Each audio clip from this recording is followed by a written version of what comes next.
must say, from making a few simple dishes to doing something really fancy yet amazingly simple, we are going to do a rendition of a French dish called a quiche.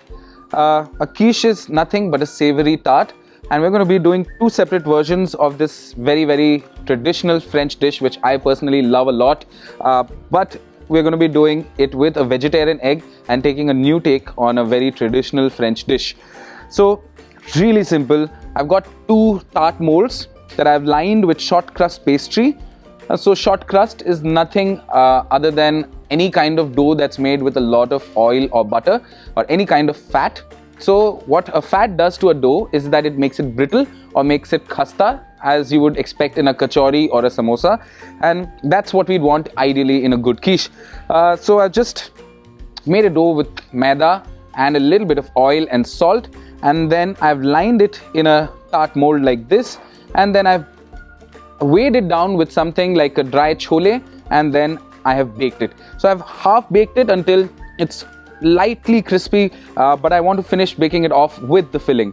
So a quiche is a really simple dish to make, and I'm going to be doing two separate quick versions of it. The first one is a 3-pepper quiche, where the 3 peppers are green, the red and the yellow. So all the peppers go in. So we've got the 3 peppers in the bowl. I'm going to add a tiny bit of the egg here, just enough to fill the quiche, not too much. And then the other one, I'm going to do a mushroom and onion quiche. So diced mushrooms and a little bit of diced onions go into the bowl, and then the egg from Plant Made. So once everything is mixed in the bowl, it's super duper simple. Just a tiny pinch of salt and a tiny pinch of pepper. If you want, you can add some cream to it. So egg and cream together is called liaison, and you can make a liaison and then add it. But in this case, the plant-made egg itself is more than enough to give it a beautiful creamy texture. So you don't really need a cream to give it that desired texture. I'm just going to give it a good mix, and simple. It's the easiest dish in the world. Once I've given it a good mix, it just goes in the tart mold, and I want to fill it to the brim, because as the egg cooks, the filling is going to go down a little bit, and I love a quiche with a good amount of filling.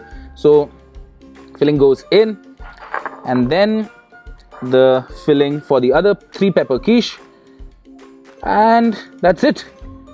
Once it's all in the tart mold, just spread it around and then leave it inside an oven to cook for the next 10 to 12 minutes until the egg has cooked through fully. And once it's cooked through and it's got a light brown color or a crust on top, that's when you take it out, and then I'll show you how it looks once it comes out of the oven. So now that the quiche is finally out of the oven, you can have a look that there's a beautiful cheesy center at the middle of the quiche, and it has a beautiful eggy texture with all the beautifulness of the vegetable, and that's how good beautiful quiche should look like.